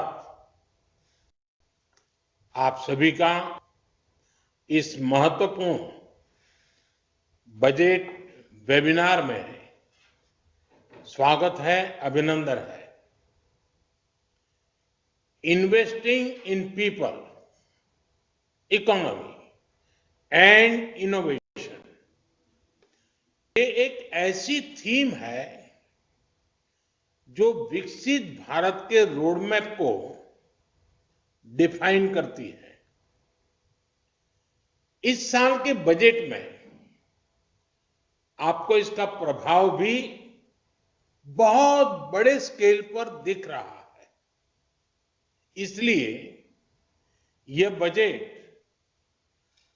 भारत के भविष्य का ब्लूप्रिंट बनकर सामने आया है।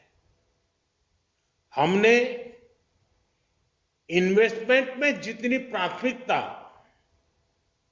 इंफ्रास्ट्रक्चर और इंडस्ट्रीज को दी है, उतनी ही प्राथमिकता पीपल, इकोनॉमी और इनोवेशन को भी दी है। आप सब जानते हैं, कैपेसिटी बिल्डिंग और टैलेंट नर्चरिंग ये देश की प्रगति के लिए फाउंडेशन स्टोन का काम करती है। इसलिए अब विकास के अगले चरण में हमें इन क्षेत्रों में और ज्यादा निवेश करना है। इसके लिए हम सभी स्टेक होल्डर्स को आगे आना होगा, क्योंकि ये देश की इकोनॉमिक सक्सेस के लिए आवश्यक है और साथ ही ये हर ऑर्गेनाइजेशन की सक्सेस का भी आधार है। साथियों, इन्वेस्टमेंट इन पीपल का विजन 3 पिलर्स पर खड़ा होता है: एजुकेशन, स्किल और हेल्थ केयर। आज आप देख रहे हैं, भारत का एजुकेशन सिस्टम कई दशक के बाद कितने बड़े ट्रांसफॉर्मेशन से गुजर रहा है। नेशनल एजुकेशन पॉलिसी जैसे बड़े कदम, आईआईटीज का विस्तार, एजुकेशन सिस्टम में टेक्नोलॉजी का इंटीग्रेशन, एआई के फुल पोटेंशियल का उपयोग, टेक्स्ट बुक का डिजिटाइजेशन, 22 भारतीय भाषाओं में लर्निंग मटेरियल्स उपलब्ध करवाने का काम, ऐसे कितने ही प्रयास मिशन मोड में जारी है। इनके कारण आज भारत का एजुकेशन सिस्टम 21वीं सदी की दुनिया की जरूरतों और पैरामीटर्स को मैच कर रहा है। साथियों, सरकार ने 2040 से अब तक 3 करोड़ से ज्यादा युवाओं को स्किल ट्रेनिंग दी है। हमने 1000 आईटीआई संस्थानों को अपग्रेड करने और 5 सेंटर ऑफ एक्सीलेंस बनाने का ऐलान किया है। हमारा लक्ष्य है कि युवाओं की ट्रेनिंग ऐसी होनी चाहिए कि वो हमारी इंडस्ट्री की जरूरतों पूरी कर सकें। इसमें हम ग्लोबल एक्सपर्ट से मदद लेकर ये सुनिश्चित कर रहे हैं कि हमारे युवा वर्ल्ड लेवल पर compete कर सके। इन सब प्रयासों में हमारी इंडस्ट्री और एकेडेमिया की सबसे बड़ी भूमिका है। इंडस्ट्री और एजुकेशनल इंस्टीट्यूट्स एक दूसरे की जरूरतों को समझे और उन्हें पूरा करें। युवाओं को तेजी से बदलती दुनिया के साथ चलने का मौका मिले, उनको एक्सपोजर मिले, उन्हें प्रैक्टिकल लर्निंग के लिए प्लेटफॉर्म मिले। इसके लिए सभी स्टेक होल्डर्स को एक साथ आना होगा। हमने युवाओं को नए अवसर और प्रैक्टिकल स्किल्स देने के लिए पीएम इंटर्नशिप स्कीम शुरू की है। इस योजना में हर स्केल पर ज्यादा से ज्यादा उद्योगों की भागीदारी हो। हमें ये सुनिश्चित करना ही है। साथियों, हमने इस बजट में 10,000 अतिरिक्त मेडिकल सीटों की घोषणा की है। हम अगले 5 सालों में मेडिकल लाइन में 75,000 सीटें जोड़ने का टारगेट लेकर चल रहे हैं। सभी प्राइमरी हेल्थ सेंटर्स, टेलीमेडिसिन सुविधा का विस्तार इन सब क्षेत्रों में हो रहा है। डे केयर, कैंसर सेंटर और डिजिटल हेल्थ केयर इंफ्रास्ट्रक्चर के जरिए हम क्वालिटी हेल्थ केयर को लास्ट माइल तक पहुंचाना चाहते हैं। आप कल्पना कर सकते हैं, इससे लोगों के जीवन में कितना बड़ा परिवर्तन आएगा। इससे युवाओं के लिए रोजगार के भी अनेक नए अवसर बनेंगे। इन्हें जमीन पर उतारने के लिए आपको उतनी ही तेजी से काम करना है। तभी हम बजट घोषणाओं का लाभ ज्यादा से ज्यादा लोगों तक पहुंचा पाएंगे। साथियों, पिछले 10 वर्षों में हमने इकोनॉमी में इन्वेस्टमेंट को भी फ्यूचरिस्टिक सोच के साथ देखा है। आप जानते हैं 2047 तक भारत की शहरी आबादी लगभग 90 करोड़ हो जाने का अनुमान है। इतनी बड़ी आबादी के लिए प्लान अर्बनाइजेशन की जरूरत है। इसके लिए हमने 1 लाख करोड़ रुपए का अर्बन चैलेंज फंड बनाने की पहल की है। इससे गवर्नेंस, इंफ्रास्ट्रक्चर और फाइनेंशियल सस्टेनेबिलिटी पर फोकस किया जाएगा और प्राइवेट इन्वेस्टमेंट भी बढ़ेगा। हमारे शहर सस्टेनेबल अर्बन मोबिलिटी,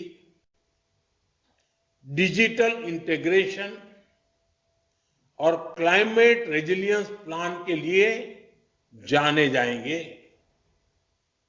हमारे प्राइवेट सेक्टर को, खासकर रियल स्टेट और इंडस्ट्री को प्लान अर्बनाइजेशन पर फोकस करना चाहिए, उसे और आगे बढ़ाना चाहिए। अमृत 2.0 और जल जीवन मिशन जैसे अभियानों को भी आगे बढ़ाने के लिए सभी को साथ काम करना है। साथियों, आज जब हम अर्थव्यवस्था में निवेश की बात कर रहे हैं तो हमें पर्यटन की संभावनाओं पर विशेष ध्यान देने की जरूरत है। पर्यटन सेक्टर का हमारी जीडीपी में योगदान 10% तक होने की संभावना है। इस सेक्टर में करोड़ों युवाओं को रोजगार देने की क्षमता है। इसलिए इस बजट में घरेलू और अंतर्राष्ट्रीय टूरिज्म को बढ़ावा देने के लिए कई फैसले लिए गए हैं। देश भर में 50 डेस्टिनेशंस को टूरिज्म पर फोकस करते हुए विकसित किया जाएगा। इन डेस्टिनेशंस में होटलों को इंफ्रास्ट्रक्चर का दर्जा दिए जाने से ईज ऑफ टूरिज्म बढ़ेगा, स्थानीय रोजगार को भी बढ़ावा मिलेगा। होम स्टे के लिए मुद्रा योजना का दायरा भी बढ़ाया गया है। हिल इन इंडिया और लैंड ऑफ द बुद्धा, इस अभियान के माध्यम से दुनिया भर के पर्यटकों को आकर्षित किया जा रहा है। भारत एक ग्लोबल स्तर का टूरिज्म एंड वेलनेस हब बने, इस दिशा में प्रयास किए जा रहे हैं। साथियों, जब हम पर्यटन की बात करते हैं तो इसमें होटल इंडस्ट्री, ट्रांसपोर्ट के अलावा पर्यटन में दूसरे सेक्टर के लिए भी नए अवसर हैं। इसलिए मैं कहूं, हमारे हेल्थ सेक्टर के स्टेक होल्डर्स हेल्थ टूरिज्म को प्रमोट करने के लिए इन्वेस्टर है, ये अपॉर्चुनिटी तो ग्रैब कीजिए आप। योगा और वेलनेस टूरिज्म के पूरे पोटेंशियल को भी हमें इस्तेमाल करना चाहिए। एजुकेशन टूरिज्म में भी हमारे पास काफी स्कोप है। मैं चाहूंगा इस दिशा में विस्तार से चर्चा हो और एक स्ट्रांग रोड मैप के साथ इस दिशा में आगे बढ़ा जाए। साथियों, देश का भविष्य इनोवेशन में किए जा रहे निवेश से निर्धारित होता है। भारत की अर्थव्यवस्था में आर्टिफिशियल इंटेलिजेंस कई लाख करोड़ रुपए की ग्रोथ दे सकती है। इसलिए हमें इस दिशा में तेजी से आगे बढ़ना है। इस बजट में एआई ड्रिवेन एजुकेशन और रिसर्च के लिए 500 करोड़ आवंटित किए गए हैं। भारत एआई की क्षमताओं को विकसित करने के लिए नेशनल लार्ज लैंग्वेज मॉडल की स्थापना भी करेगा। इस दिशा में हमारे प्राइवेट सेक्टर को भी दुनिया से एक कदम आगे रहने की जरूरत है। एक रिलायबल, सेफ और डेमोक्रेटिक देश जो एआई में इकोनॉमिकल सॉल्यूशंस दे सके, विश्व को उसका इंतजार है। आप इस सेक्टर में अभी जितना इन्वेस्ट करेंगे, भविष्य में उतना ही एडवांटेज आपको मिलेगा। साथियों, भारत अब दुनिया का तीसरा सबसे बड़ा स्टार्टअप इकोसिस्टम है। स्टार्टअप्स को बढ़ावा देने के लिए सरकार ने इस बजट में कई कदम उठाए हैं। रिसर्च और इनोवेशन को बढ़ाने के लिए 1 लाख करोड़ रुपए का कॉर्पस फंड पास किया गया है। इसमें deep tech fund of funds के साथ उभरते सेक्टर्स में निवेश बढ़ेगा। आईआईटी और आईआईएससी में 10,000 रिसर्च फेलोशिप की व्यवस्था बनाई गई है। इससे रिसर्च को बढ़ावा मिलेगा, प्रतिभाशाली युवाओं को मौका मिलेगा। नेशनल जियोस्पेशियल मिशन और अनुसंधान नेशनल रिसर्च फाउंडेशन के माध्यम से इनोवेशन को गति मिलेगी। भारत को रिसर्च और इनोवेशन के क्षेत्र में नई ऊंचाई पर पहुंचाने के लिए हमें हर स्तर पर मिलकर काम करना होगा। साथियों, ज्ञान भारतम मिशन, और मैं आशा करता हूं इस सब में आप सब आगे आए। ज्ञान भारतम मिशन के माध्यम से भारत की समृद्ध मैन्युस्क्रिप्ट्स हेरिटेज को संरक्षित करने की घोषणा बहुत ही अहम है। इस मिशन के माध्यम से 1 करोड़ से अधिक मैन्युस्क्रिप्ट पांडुलिपियों को डिजिटल फॉर्म में बदला जाएगा, जिसके बाद एक नेशनल डिजिटल रिपोजिटरी बनाई जाएगी, जिससे दुनिया भर के स्कॉलर्स और रिसर्चर्स भारत के हिस्टोरिकल और ट्रेडिशनल नॉलेज और विजडम को जान सकेंगे। सरकार द्वारा भारत के प्लांट जेनेटिक रिसोर्सेज को संरक्षित करने के लिए नेशनल जीन बैंक की स्थापना की जा रही है। हमारी इस पहल का उद्देश्य आने वाली पीढ़ियों के लिए जेनेटिक रिसोर्सेज और खाद्य सुरक्षा को सुनिश्चित करना है। हमें इस तरह के प्रयासों का दायरा बढ़ाना होगा। हमारे अलग अलग इंस्टीट्यूट्स और सेक्टर्स को इन प्रयासों में भागीदार बनाना चाहिए। साथियों, फरवरी में ही भारत की अर्थव्यवस्था को लेकर आईएमएफ के शानदार ऑब्जर्वेशंस भी हम सबके सामने हैं। इस रिपोर्ट के मुताबिक 2015 से 2025 के बीच, 2015 से 2025 के बीच, इन 10 वर्षों में भारत की इकोनॉमी ने 66% की, यानी 66% की ग्रोथ दर्ज की है। भारत अब $3.8 ट्रिलियन की इकोनॉमी बन गया है। ये ग्रोथ कई बड़ी इकोनॉमीज से भी ज्यादा है। वो दिन दूर नहीं जब भारत $5 ट्रिलियन की इकोनॉमी बनेगा। हमें सही दिशा में सही निवेश करते हुए आगे बढ़ना है, अपनी अर्थव्यवस्था का इसी तरह विस्तार करना है और इसमें बजट घोषणाओं के इंप्लीमेंटेशन की भी बड़ी भूमिका है। आप सभी की अहम भूमिका है। आप सभी को मेरी बहुत बहुत शुभकामनाएं हैं और मुझे पूरा विश्वास है कि पिछले कुछ वर्षों से बजट घोषित कर करके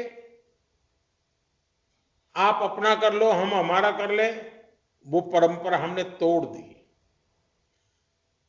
बजट बनाते से पहले भी आपके साथ बैठते हैं, बजट बनने के बाद भी, घोषित करने के बाद भी जो चीजें सामने आती हैं उसको इंप्लीमेंट करने के लिए भी हम आपके साथ बैठते हैं। शायद जन भागीदारी का एक मॉडल बहुत रेयर होता है और मुझे खुशी है कि लगातार प्रतिवर्ष इस एक मंथन के कार्यक्रम को बल भी मिल रहा है, उत्साह से लोग भी जुड़ रहे हैं और हर एक को लगता है कि बजट के पूर्व जितनी बातें हम करते हैं उससे ज्यादा महत्वपूर्ण बातें बजट के बाद इंप्लीमेंटेशन में उपयोगी होती है। मुझे विश्वास है हम सबका ये सामूहिक मंथन हमारे सपनों को, 140 करोड़ देशवासियों के सपनों को पूर्ण करने में बहुत बड़ा रोल प्ले करेंगे। मेरी आप सबको बहुत बहुत शुभकामनाएं हैं। धन्यवाद।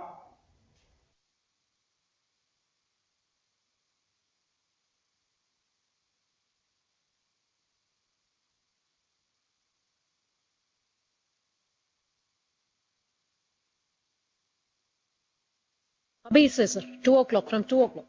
We have about 7-minute break. Yes. 7 minute breakout session. Within, by 2, we will start the breakout sessions. All the panelists are requested to start the breakout sessions. All the ministries. Thank you so much.